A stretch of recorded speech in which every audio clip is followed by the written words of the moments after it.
Welcome to B bright channel. आज की इस वीडियो में हम 10th क्लास फिज़िक्स के chapter number 10 simple harmonic motion and waves के एक्सरसाइज प्रॉब्लम न्यूमेरिकल्स को सॉल्व करेंगे।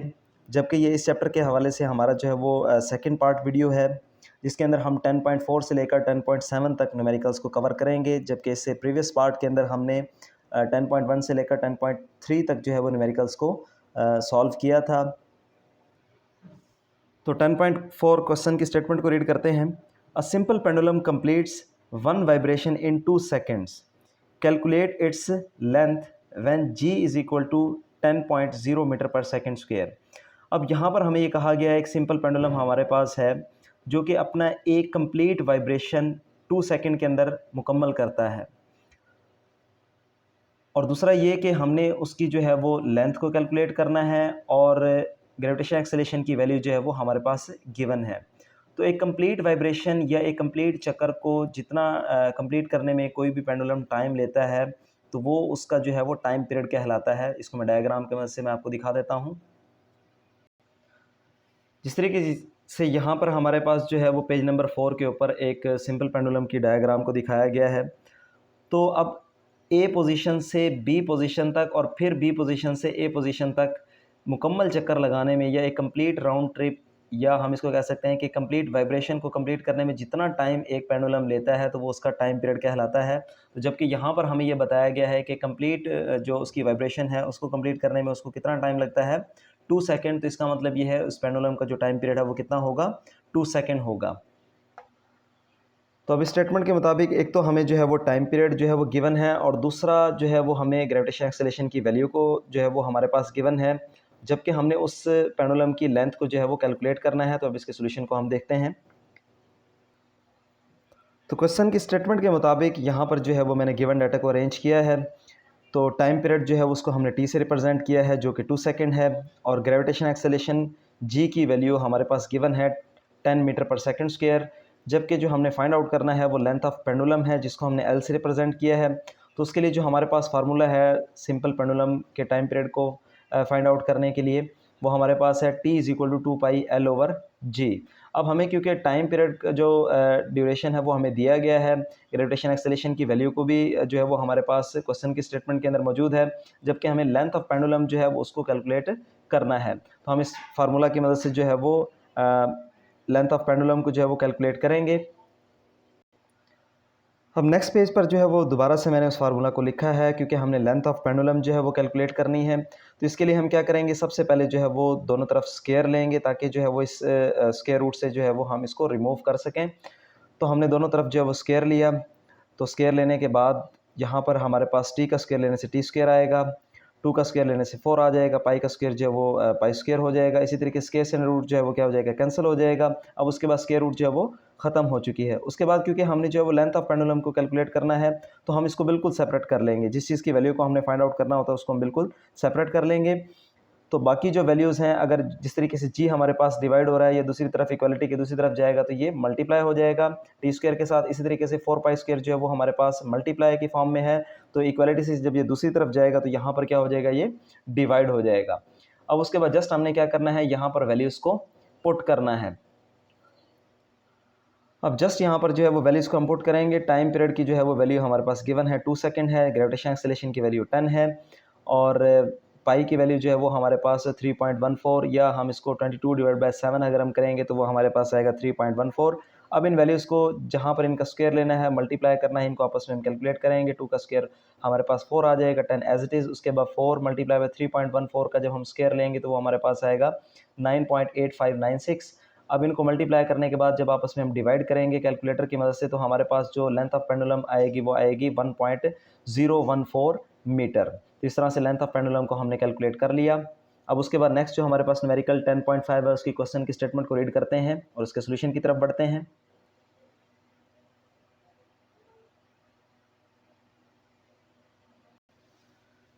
अब नेक्स्ट न्यूमेरिकल हमारे पास 10.5 है, इसकी स्टेटमेंट को रीड करते हैं। If 100 waves pass through a point of medium in 20 seconds, what is the frequency and the time period of the wave if its wavelength is 6 centimeter? Calculate the wave speed। अब यहाँ पर सबसे पहले तो हमें ये कहा गया है कि एक मीडियम के किसी ख़ास पॉइंट से जो है वो 100 वेव्स पास कर रही हैं। कितने टाइम के अंदर? 20 सेकंड्स के अंदर। यानी 20 सेकंड्स के अंदर जो है वो 100 वेव्स जो है वो पास कर रही हैं।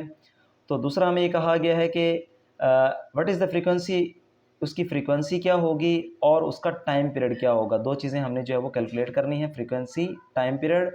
उसके बाद जो है वो हमें वेवलेंथ की वैल्यू 6 सेंटीमीटर गिवन है और एट द एंड उसने कहा है कि वेव की स्पीड कितनी होगी। तो बेसिकली हमने तीन चीज़ें इसके अंदर फाइंड आउट करनी है, फ्रीक्वेंसी, टाइम पीरियड और वेव स्पीड या स्पीड ऑफ वेव जो है वो हमने कैलकुलेट करनी है। तो यहाँ पर मैं एक चीज़ आपको बताता चलूँ कि हमें ये बताया गया है कि 100 सेकंड के अंदर एक पॉइंट से 20 सेकंड के अंदर जो है वो एक पॉइंट से 100 वेव्स पास कर रही हैं। तो किसी भी मीडियम के पॉइंट से अगर एक सेकंड में पास होने वाली जो वेव्स हैं वो उसकी क्या कहलाती है? फ्रीक्वेंसी कहलाती है। तो एक सेकंड में होने वाला कोई भी काम जो है वो फ्रीक्वेंसी कहलाता है। तो हम इस तरह से जो है वो फ्रीक्वेंसी को कैलकुलेट कर सकते हैं। और उसके बाद फ्रीक्वेंसी और टाइम पीरियड जो है वो एक दूसरे के रेसिप्रोकल होते हैं, तो उनको अगर फ्रीक्वेंसी आ जाए तो टाइम पीरियड को भी हम कैलकुलेट कर सकते हैं। उसके बाद फर्दर जो है इसके सोल्यूशन की मदद से हम देखते हैं इसको। तो सबसे पहले तो हम एक रफ डायग्राम के ज़रिए से क्वेश्चन के कंसेप्ट को समझते हैं।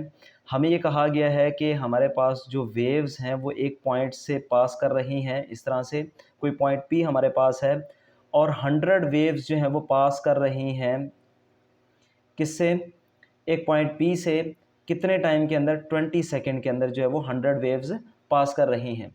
तो इस तरह से अगर हम इस पॉइंट के अंदर एक सेकंड में कितनी वेव्स पास करेंगी, तो अगर उसको हम कैलकुलेट कर लें तो उस तरह से जो है वो हम फ्रीक्वेंसी को फाइंड आउट कर सकते हैं। तो अब ज़रा देख लेते हैं कि जो क्वेश्चन की स्टेटमेंट के मुताबिक यहाँ पर जो है वो हमने गिवन डाटा को अरेंज किया है। फिर हम टू फाइंड लिखेंगे, उसमें देखेंगे जो चीज़ें हमें कैलकुलेट करनी है उनको हम कैलकुलेट करेंगे तरतीब से।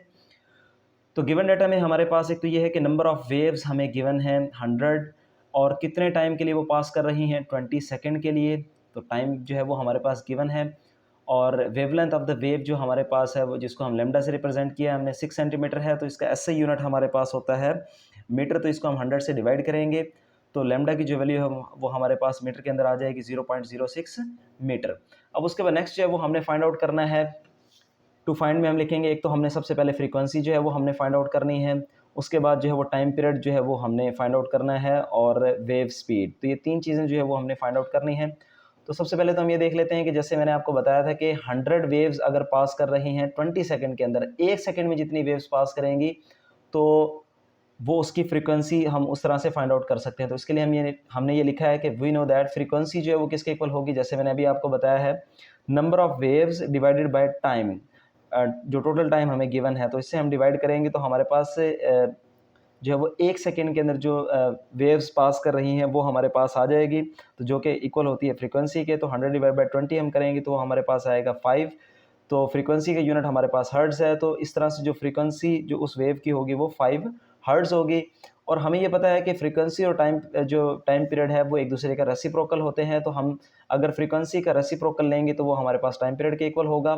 तो हम 1 ओवर फ्रीक्वेंसी की वैल्यू लेंगे, तो रेसिप्रोकल हमने लिया, तो 1 ओवर एफ़ या 1 ओवर जो एफ़ की फ्रीक्वेंसी की वैल्यू हमारे पास है वो 5 है, इसको डिवाइड करेंगे तो 0.2 सेकंड ये उस जो वेव्स का टाइम पीरियड है वो हमारे पास आ जाएगा। उसके बाद नेक्स्ट जो है वो हमने फाइंड आउट करना है स्पीड ऑफ द वेव, जो है वो हमने फाइंड आउट करना है। तो इसके लिए हम जो है वो वेव इक्वेशन का इस्तेमाल करेंगे वेव स्पीड को कैलकुलेट करने के लिए, जो कि हमारे पास इक्वल होता है v is equal to F lambda, जिसको वेव इक्वेशन भी हम कहते हैं। तो हमारे पास फ्रीक्वेंसी भी आ चुकी है, वेवलेंथ की पहले जो है वो ऑलरेडी हमारे पास वैल्यू मौजूद है। तो जस्ट यहाँ पर हम क्या करेंगे, वैल्यूज़ को पुट करेंगे। फ्रीक्वेंसी की वैल्यू 5 है, लैम्डा की वैल्यू हमारे पास 0.06 वेवलेंथ की वैल्यू है। तो इन दोनों को अगर हम मल्टीप्लाई करेंगे तो जो हमारे पास आंसर आएगा वो 0.3 मीटर पर सेकंड आएगा। तो इस तरह से जो हमारे पास जो रिक्वायर्ड वैल्यूज़ थी उनको हमने फाइंड आउट कर लिया है।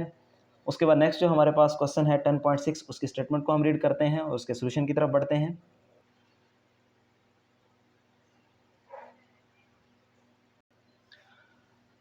नेक्स्ट क्वेश्चन हमारे पास 10.6 है, a wooden bar vibrating into the water surface in a ripple tank has a frequency of 12 hertz. The resulting waves has a wavelength of 3 centimetre. What is the speed of wave. तो यहाँ पर जो question की statement में हमें given है, एक तो ये है कि एक वुडन बार हमारे पास है जो कि वाटर सरफेस के ऊपर है इन ए रिपल टैंक, एक रिपल टैंक के अंदर, जिसकी जो फ्रीक्वेंसी है वो हमारे पास 12 हर्ट्ज है, फ्रीक्वेंसी गिवन है। और जो उससे वेव प्रोड्यूस हो रही हैं उनकी वेवलेंथ भी हमें गिवन है, जबकि हमने स्पीड ऑफ द वेव जो है वो कैलकुलेट करनी है। तो ये इंतहाई आसान न्यूमेरिकल है। इसके अंदर जो है वो फ्रीक्वेंसी गिवन है, वेवलेंथ लैम्डा की वैल्यू गिवन है, तो हमने स्पीड ऑफ द वेव जो है वो कैलकुलेट करनी है, जो कि हमारे पास वेव इक्वेशन की मदद से v = f लैम्डा की मदद से हम इस क्वेश्चन को जो है वो सॉल्व कर सकते हैं। तो इसके सोल्यूशन को देखते हैं। तो क्वेश्चन की स्टेटमेंट के मुताबिक यहाँ पर जो है वो मैंने गिवन डाटा को अरेंज कर ली है। फ्रीक्वेंसी हमारे पास गिवन है, एफ से रिप्रेजेंट किया उसको, तो 12 हर्ट्ज़ है, जबकि वेवलेंथ हमारे पास गिवन है जिसको हमने लैम्डा से रिप्रेजेंट किया, और इसकी वैल्यू जो हमें गिवन है वो सेंटीमीटर में गिवन है। इसको हम कन्वर्ट करेंगे मीटर में, तो उसके लिए हम डिवाइड करेंगे इसको 100 से, तो 3 / 100 हम करेंगे तो हमारे पास आंसर आएगा 0.03 मीटर। तो हमने टू फाइंड में हम लिखेंगे क्योंकि हमने फाइंड आउट करना है स्पीड को या वेव स्पीड को, तो और जिसके लिए हम फार्मूला यूज़ करेंगे वेव इक्वेशन का v = f लैम्डा।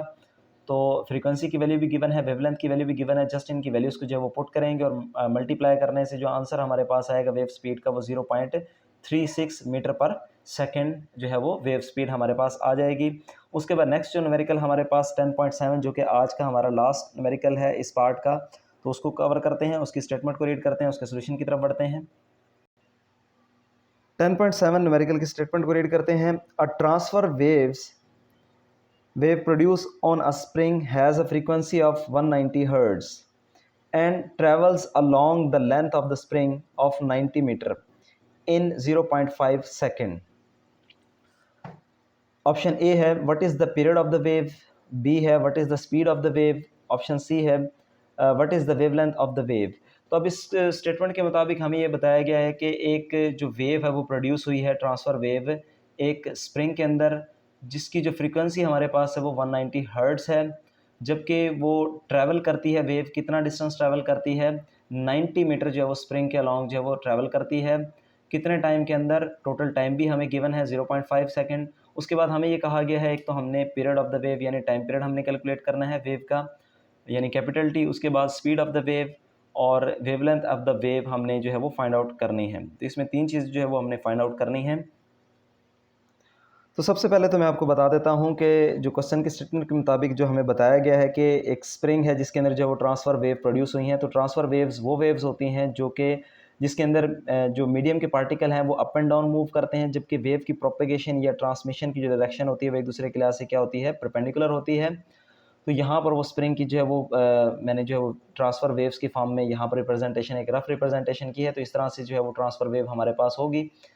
तो अब गिवन डाटा को देख लेते हैं हम कि हमारे पास जो गिवन है, एक तो फ्रीक्वेंसी हमारे पास गिवन है उस वेव की जो कि 190 हर्ट्ज़ है, टाइम, टोटल टाइम जो कि उसको लगता है, उसकी जो जितना वो स्प्रिंग की लेंथ है उसको पार करने में, उसको पास करने में, तो टोटल टाइम हमारे पास गिवन है 0.5 सेकेंड।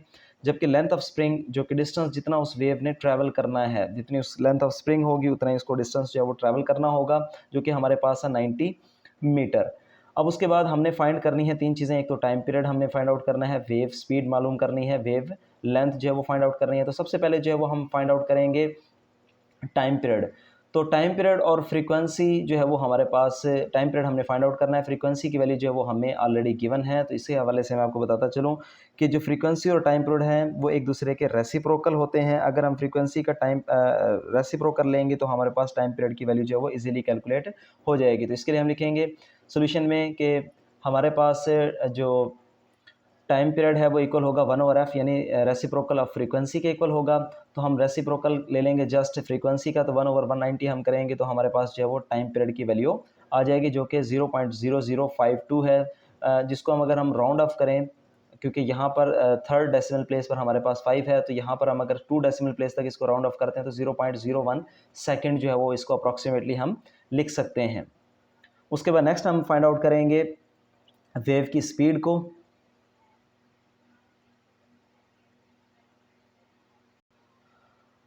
तो नेक्स्ट अब हमने कैलकुलेट करना है स्पीड ऑफ द वेव। तो उसके लिए हमारे पास एक फार्मूला है S = VT। We know that S = VT हमारे पास होता है। तो S से मुराद हमारा जो वो डिस्टेंस है, और जो V से मुराद यहाँ पर स्पीड है, और यहाँ पर T से मुराद टोटल टाइम है जो कि एक वेव को ट्रैवल करने में लगता है। तो इस फार्मूले की मदद से जो है वो स्पीड ऑफ वेव को फाइंड आउट किया जा सकता है। तो अब क्योंकि स्पीड ऑफ द वेव हमने फाइंड आउट करना है, तो टी जो है इसको हम इससे अलग कर लेंगे, और टी इधर मल्टीप्लाई की फॉर्म में तो दूसरी तरफ ये जाएगा तो डिवाइड हो जाएगा। तो v इज इक्वल टू हमारे पास आ जाएगा, स्पीड इज इक्वल टू होता है डिस्टेंस डिवाइड बाय टाइम। तो डिस्टेंस हमारे पास 90 मीटर जितना उस स्प्रिंग के अलॉन्ग जो वेव ने ट्रैवल करना है, जबकि टोटल टाइम हमारे पास जो है वो 0.5 सेकेंड है। तो इससे हम डिवाइड करेंगे तो जो हमारे पास आंसर आएगा वो 180 आएगा, क्योंकि स्पीड का यूनिट हमारे पास मीटर पर सेकंड है। तो इस तरह से हमारे पास जो स्पीड आ जाएगी 180 मीटर पर सेकंड आ जाएगी। उसके बाद जो है वो हमने वेवलेंथ को फाइंड आउट करना है। अब हमारे पास स्पीड ऑफ द वेव भी है हमारे पास और फ्रीक्वेंसी भी ऑलरेडी गिवन है, तो हम वेव इक्वेशन का इस्तेमाल करते हुए जो कि v इज इक्वल टू हमारे पास है एफ लैम्डा, तो इसकी मदद से जो है वो हम स्पीड जो वेवलेंथ ऑफ द वेव है उसको फाइंड आउट कर सकते हैं। जस्ट हम क्या करेंगे, सिर्फ रीअरेंज करेंगे इक्वेशन को, क्योंकि हमने वेवलेंथ की वैल्यू को फाइंड आउट करना है। तो फ्रीक्वेंसी जो है वो इधर मल्टीप्लाई की फॉर्म में दूसरी तरफ जाएगी, तो ये क्या हो जाएगी, डिवाइड हो जाएगी। तो वेवलेंथ हमारे पास इक्वल होगी speed of the wave divide by frequency. तो जस्ट वैल्यूज़ को पुट करना है। स्पीड ऑफ द वेव हमारे पास है 180, जबकि फ्रीक्वेंसी हमारे पास है 190। तो अब हम इसके बाद इनको डिवाइड करेंगे, 180 डिवाइड बाय 190 अगर हम करेंगे तो हमारे पास जो आंसर आएगा वो 0.95 आएगा, क्योंकि ये वेवलेंथ हमारे पास है।